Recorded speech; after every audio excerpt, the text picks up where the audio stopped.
Alexander the Great. One of the greatest military geniuses of all time.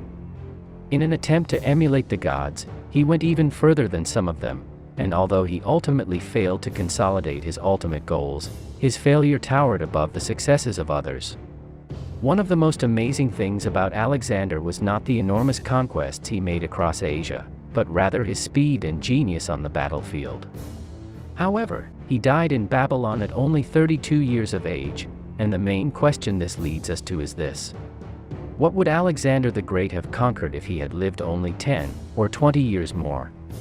Well, that is precisely what we are going to analyze in this program. Before I begin to analyze this question, I would like to first look at the mystery that remains unsolved today about Alexander's death. The truth is that both the theory of natural death and that of poisoning by his generals, who were already tired of chasing Alexander's dreams, can be equally valid. The only objective fact is that the death of his friend Hephaestion a year before Alexander's death affected him greatly, never returning to be the same. Plutarch affirms that Alexander entered a spiral of depression, and that he began to drink about 6 liters of wine every night, and to organize parties without any type of control. His behavior changed a lot, and he lost the serenity and clairvoyance for which he had been so characterized years ago. This, as is evident, became a danger for the rest of his companions, since they could be accused and dismissed at any time for some trivial matter. At this point we have 2 options. That Alejandro got sick due to his new life of excesses, to which we had to add all kinds of wounds that he had, and illnesses typical of the time, or that his companions poisoned him. One way or another, Alexander began to fall ill in early June of the year 323 BC. What at first seemed like a simple cold and a little fever gradually worsened. Every day that passed the fever was higher, and Alexander's abilities began to decline. From the 6th day, he could not hold conversations coherently, and the rumor that his death was near him began to spread throughout the city of Babylon. On the 9th day, Alexander could not speak, and his death seemed certain. It is speculated that when an official asked him who he was going to name as his heir, Alejandro said that the best. Shortly after, the most powerful man in the world died. Analyzed in his death, let's see what were the plans that Alexander the Great had planned, if he had not died in that year of 323.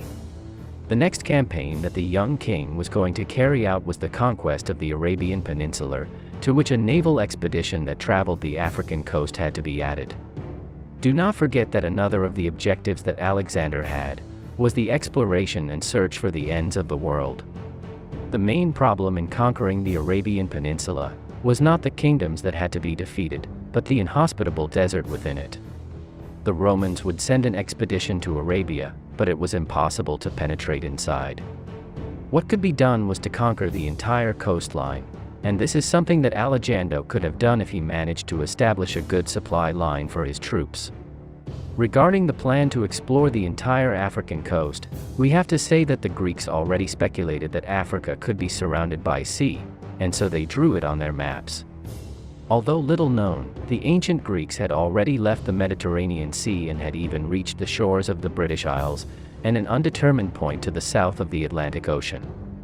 It is known, for example, that the Carthaginians sent naval exploration expeditions along the African coast, which at least reached present-day Senegal. On the other hand, and although later, there are also records that the Romans established settlements in the Canary Islands, and it is to be imagined that they continued south to see what they found. What we mean by this is that in theory, it would have been possible to do it, and as we have seen, it was attempted by other kingdoms or empires.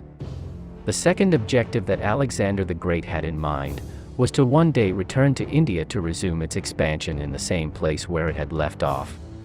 When he had to forcefully withdraw from there and return to Babylon, a place where we have seen before he ended up dying, he commented that in the future he would return to complete his conquests.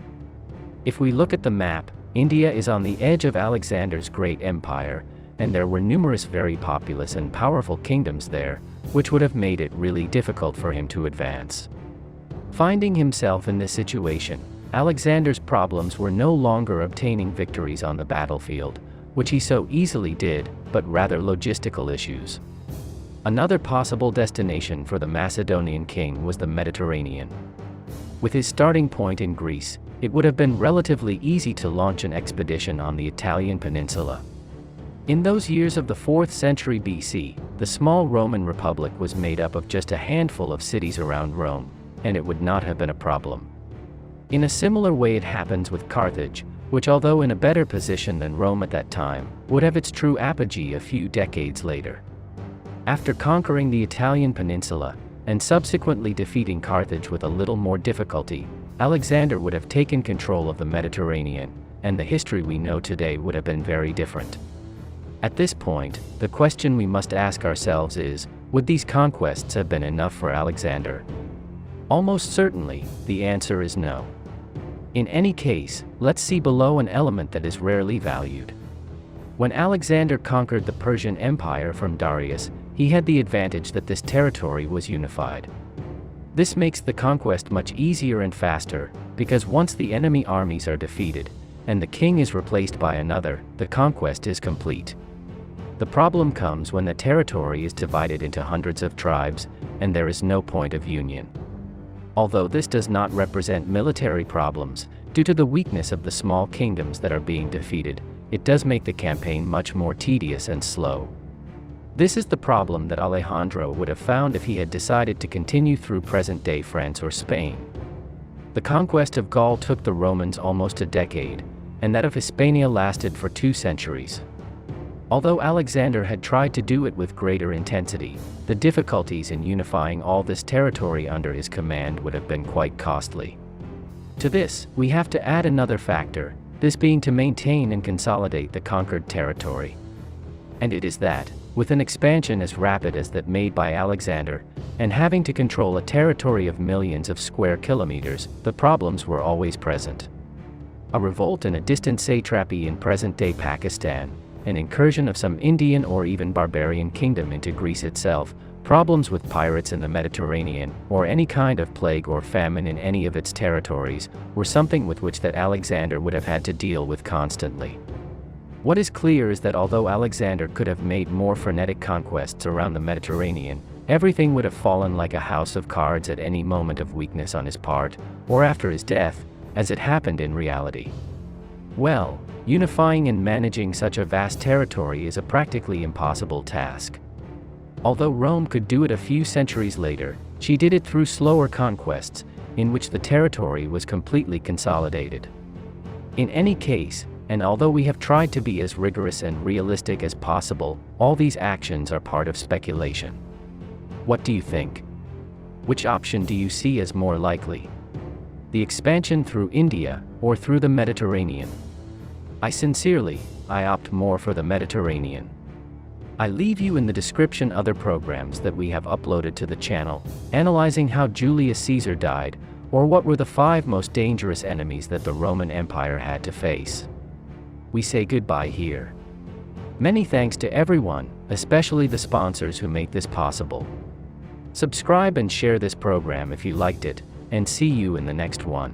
See you soon.